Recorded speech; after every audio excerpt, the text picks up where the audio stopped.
Hi, welcome to the first recording session for my channel, ggworldwide. This is the first game that we're going to be playing. It's called Ratchet and Clank, came out in 2002 on the PlayStation 2.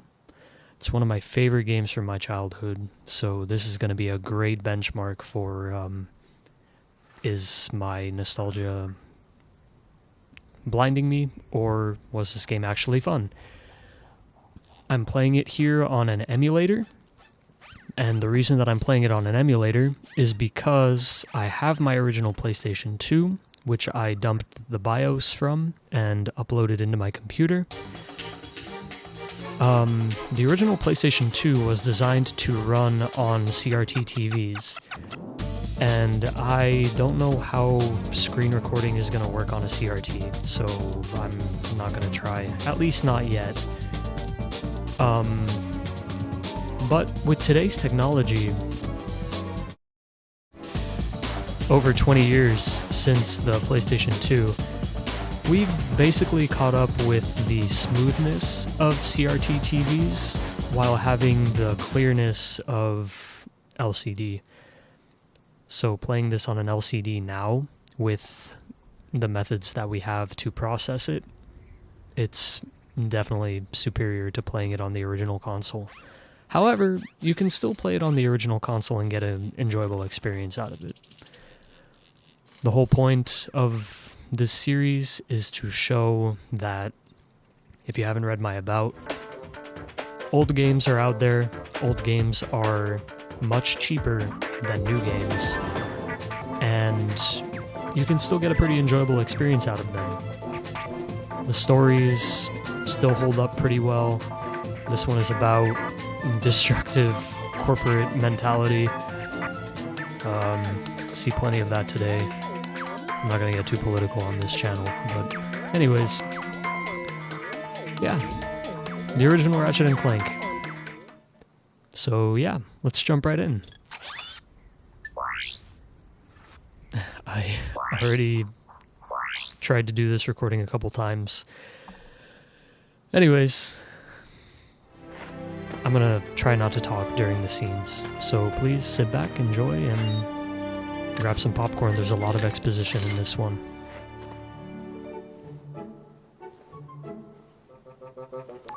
Final step, attach robotic ignition system. Thank you for using help desk technology.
Now we are in the game.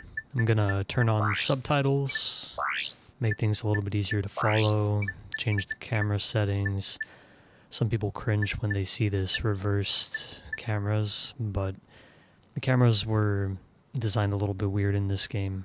I like the direction that I point the joystick to be the direction that I'm looking at, and yeah, just bear with me.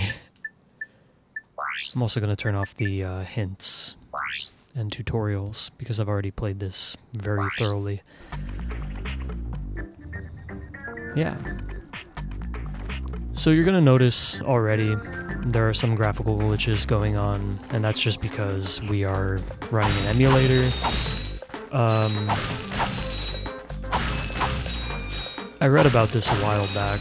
The PlayStation 2 had a function where it effectively sets up an equation that's dividing by 0, and it knows what to do with that information.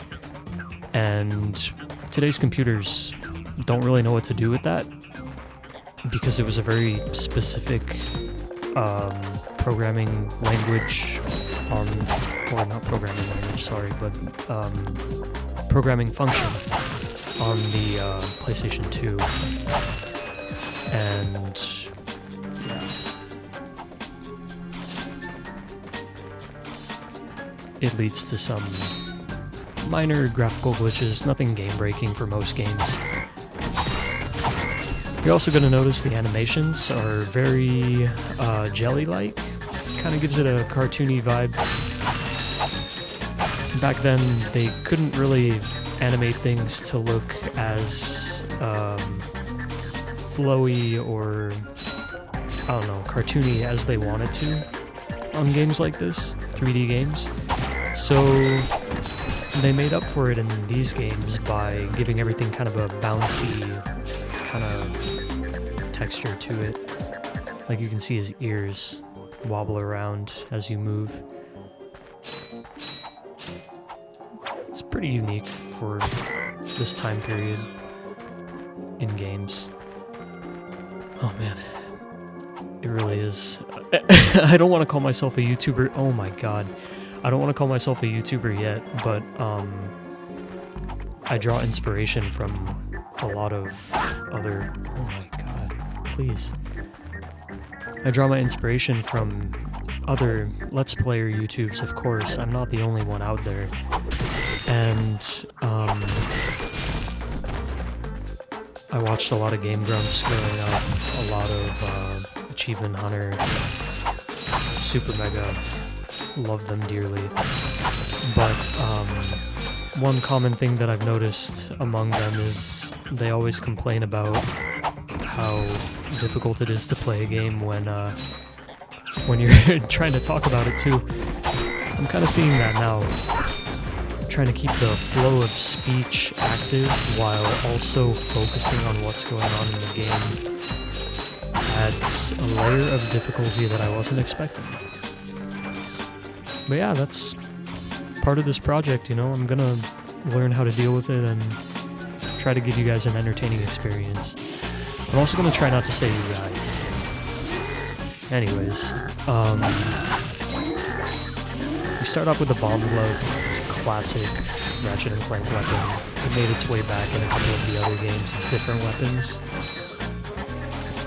Fusion grenade, fusion glove, whatever. It's all the same.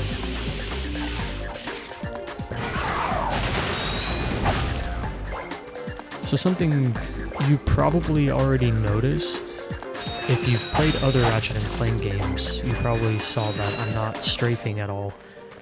There is no strafe function in this game. This is before they thought to add it. Maybe they did think to add it, but maybe they thought it would be unnecessary. I'm not sure how the development process of this game went, but they hadn't added it yet. And it makes the game a little bit more challenging. Especially since not playing on a CRT, the controls are a little bit less responsive than I would like them to be. One of the benefits of playing on CRT is zero latency from input. Anyways, there are going to be a few more scenes coming up now, so yeah, sit back, relax, just enjoy the ride, you know? It's a movie. Subtitles are going to come here and there, but more than less they should be on the screen.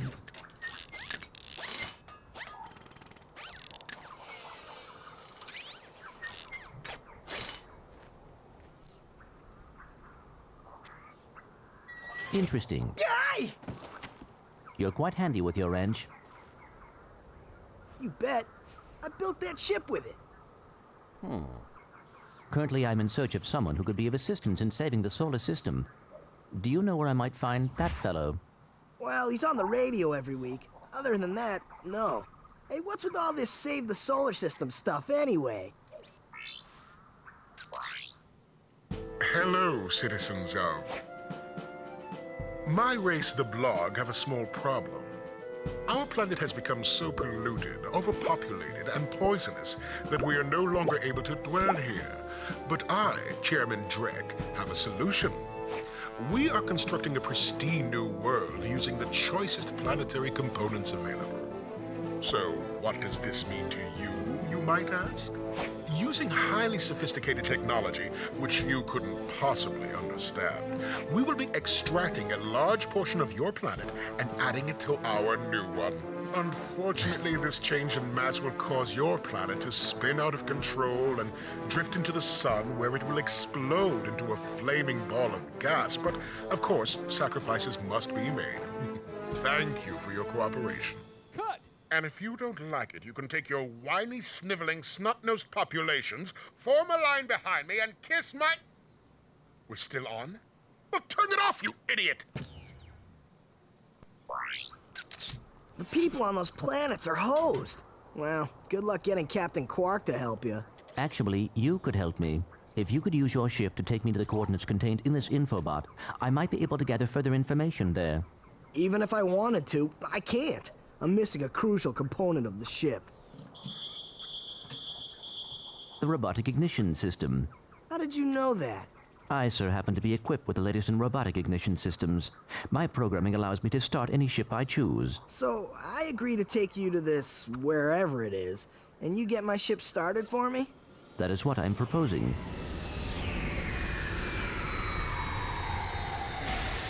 Deal.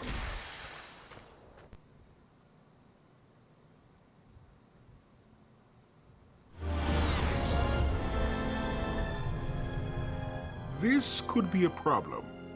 Take care of it. Whoa, this is great! So that's where I've been stuck this whole time. Please return your appendages to the steering mechanism, sir. Huh? Oh, right. Sorry.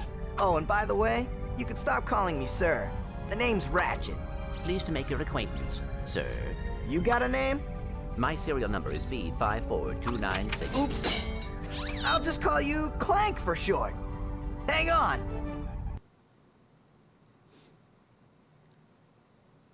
So, you see, it would be most beneficial if your citizens were not in the city when my workers begin removing it. Preposterous! I will not stand for this. Unfortunately, you have no choice in the matter. Let's just see what Captain Quark has to say about that, my good man. I don't see what's so funny. Captain Quark could dispatch you without even breaking a sweat, you puny... You have now officially worn out your welcome and my patience. This is your last chance. Stop this madness now! Okay, wait. You're right. I will withdraw my troops. Really? No! He's all yours, gentlemen. Try not to leave any marks.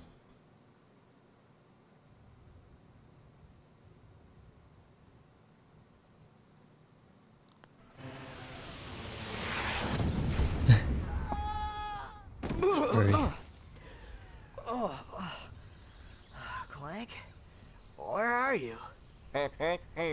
Oh, sorry about that. Well, we're not leaving the way we came in.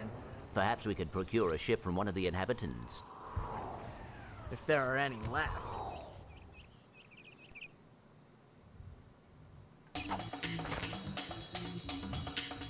Alright, so we're here on the first planet.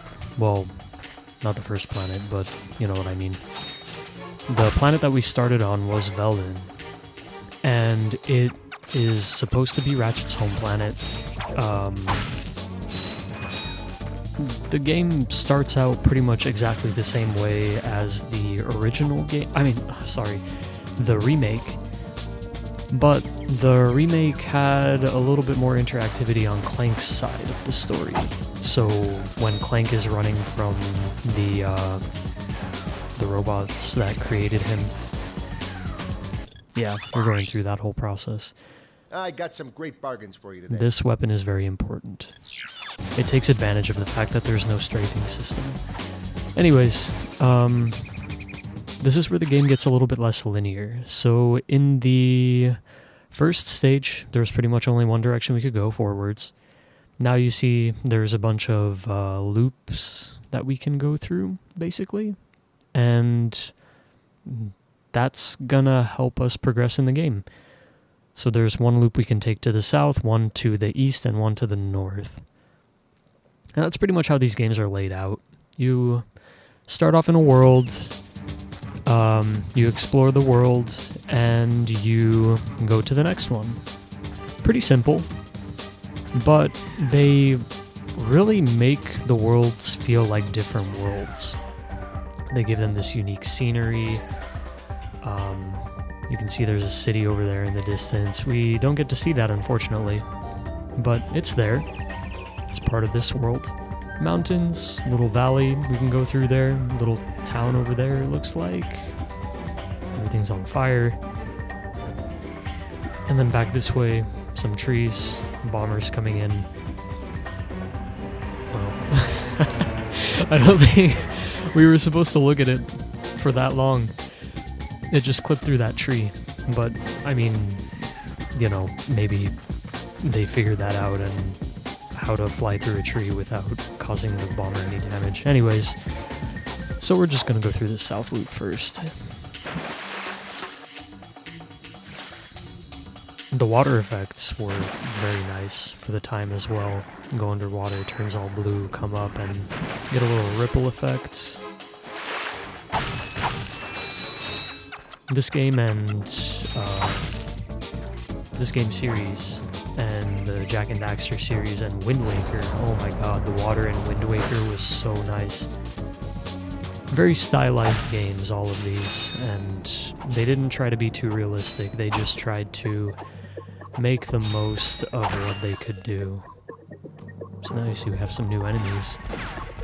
Kind of function the same way as the last ones we faced, except now they're shooting instead of with electric beams. Got some nice little details around here. Stalagmites with a G. G means ground. That's how you can remember that.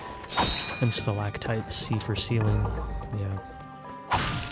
Not sure how many people know about that. I'm sure everybody does. Anyways, just gonna keep on going. You can probably hear my dog here. She's walking around, sniffing the air, wondering why I'm talking to nobody.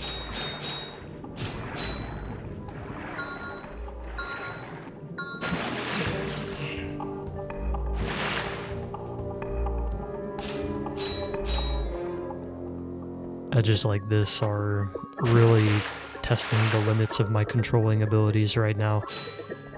I'm gonna try to keep talking throughout the whole thing, I'm sorry. This is part of the learning process. As I said before, this is a huge project for me. I've got some more enemies here. Kinda cute looking, but they are enemies. Got a little bolt crank over here. Notice this wall, there looks like there's a box behind it. Let's see. Oh yeah. So, destructible environment is a thing here with limits, which was also kind of unique for the time. And we have our first collectathon type item, Gold Bolt. In pretty much all of the games, they have these. And you don't have to collect them. I'm not going to make this a guide on how to find all the gold bolts. And they're not really necessary for the first playthrough. In some games, they unlock skins. In this game, after you beat the game, you can get golden weapons. I don't think... maybe you noticed already. There's no experience bar for the bombs, for the bomb glove. That's because weapons don't level up in this game. Leveling up weapons is kind of like a, what's it called? I'm blanking. It controls how quickly you progress through the game. Makes you want to grind a little bit to level things up, take a little bit longer to play the game. In this game, they don't have that, really, but they do control how quickly you can get bolts. So like right now, for example, I have 2,600 bolts. By now, in the other games, I would have had about 10,000 by now. But they control how quickly you get them in this game, very strictly. There's a way to exploit that later on.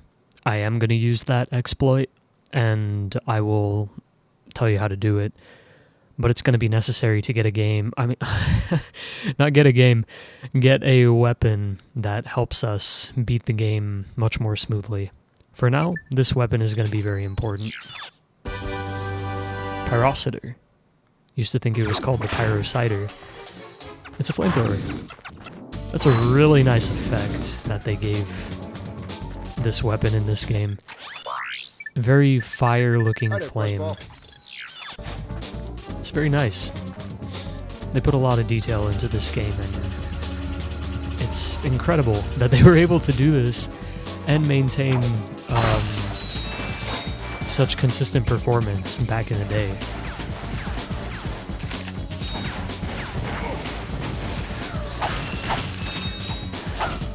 But yeah, that's part of what I'm trying to communicate through this channel, is that just because a game is old doesn't mean it should be written off. This game is definitely not as easy to play as the games that came out later,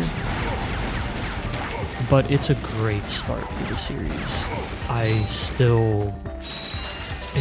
It blows my mind how much they were able to accomplish in this game. The first game in the series, and it was such a hit. It was one of the flagship, oh no, not flagship, sorry, but one of the must-buy titles on the PlayStation 2 for such a long time.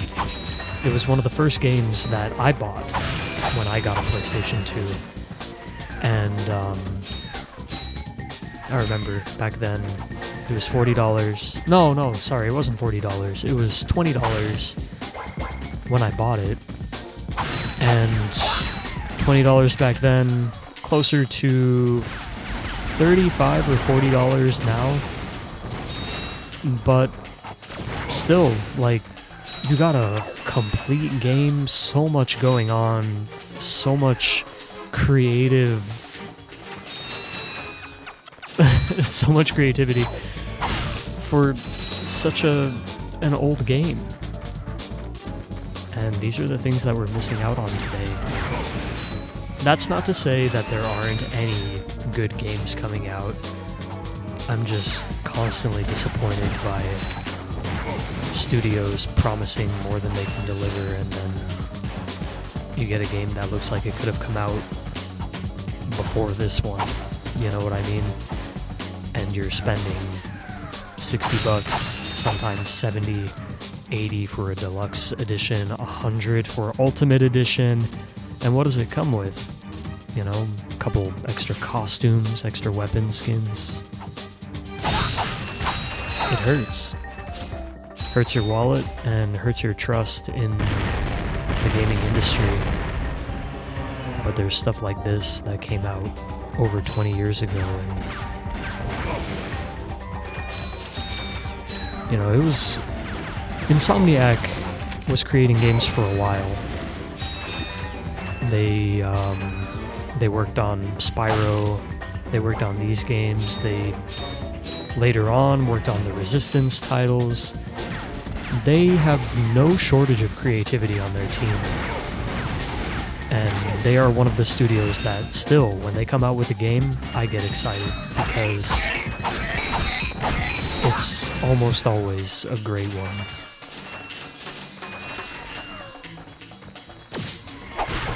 There was a slight issue that I had with the new Ratchet and Clank games that came out.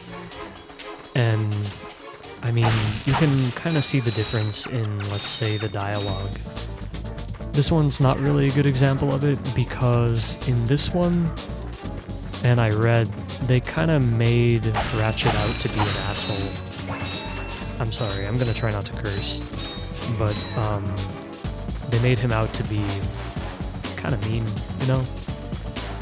And they wanted to change his image later on. They made him a little less mean, a little more funny. Which, by the way, that is one of the great things about these games, the sense of humor that they try to maintain. I'm sure you noticed in the cutscenes that we just got through, but they are very brave with their humor.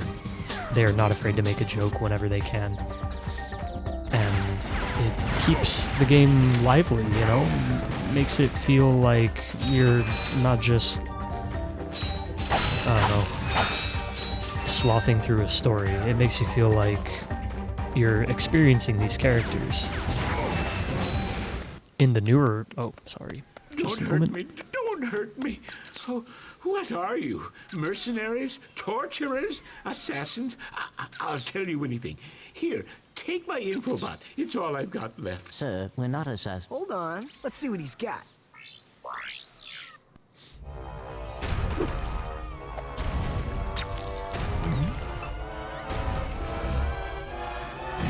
Has this ever happened to you? Hi, I'm Captain Quark, and believe me, there's nothing worse than staring down a Blargian snagglebeast from the inside and knowing your equipment isn't functioning properly. That's why I come to Al's Robo Shack for all my electronic needs. Al has been the exclusive repair shop for my super electro gadgets since I was knee-high to a sand mouse. If Al can't fix it, it's not broke. Right, Al? You said it, pal. So if you're fighting crime, or just fighting grime, come to Al's Robo Shack in Metropolis for all your robotic repairs. Al's Robo Shack, it's Quarktastic! Do you know what this means? Yeah, Captain Quark is really sold out. No, it means Captain Quark is on Metropolis. We could tell him about this invasion. If we had a ship. What? A ship? What? You're not going to torture me? Well, as planetary chairman, I could arrange for you to borrow our courier ship. Cool. You can count on us, sir. Right. Thank you, your chairman shipliness.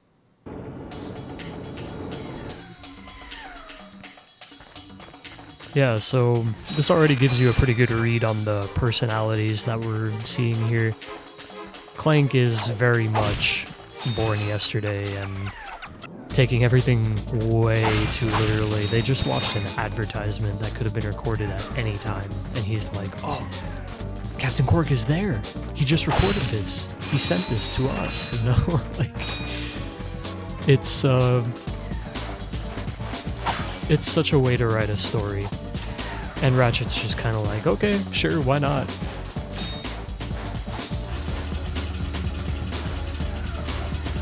Anyways, what I was saying before, my problem with the newer releases is that they changed their personalities so much, it doesn't even feel like they're the same characters anymore. And I understand why they did that. Maybe they were trying to target a different audience or something, kind of soften it, because everybody seems to think that today's generation just wants to see, I don't know, flawless characters. I don't know about you, but I don't think that that's how characters are meant to be written. Characters have to have some kind of issues that they are overcoming. It makes them feel alive, and if characters are just apologizing and thanking each other all the time, and not really growing from it, it doesn't feel like they're growing or like relatable in any way. Anyways, I'm gonna try not to complain too much because I'm pretty sure everybody who's here has had some experience where they played a new game and they were like, what is this? Like, I spent $70 on this, and what is this? You know, I'm just preaching to the choir. Long story short, this game came out 2002. There are many others that came out around the same time, and they are all just masterpieces in my eyes. So here's the first one. I'm gonna finish this episode here, and yeah, we'll just keep on going from this point on. I'm gonna try to do 1, maybe 2 planets in each video, keep them down to between 20 and 30 minutes, you know, bite-sized episodes, and make it kind of a weekly upload, maybe more if the channel gains some popularity. But until then, this is kind of the format that I wanted to keep up. So thank you so much, anybody who's here watching this video. This is something of a passion project for me, and I'm very thankful for anybody who's here enjoying these videos and enjoying these games with me. Thank you again, and we'll pick up from here next time. Have a good one, you guys.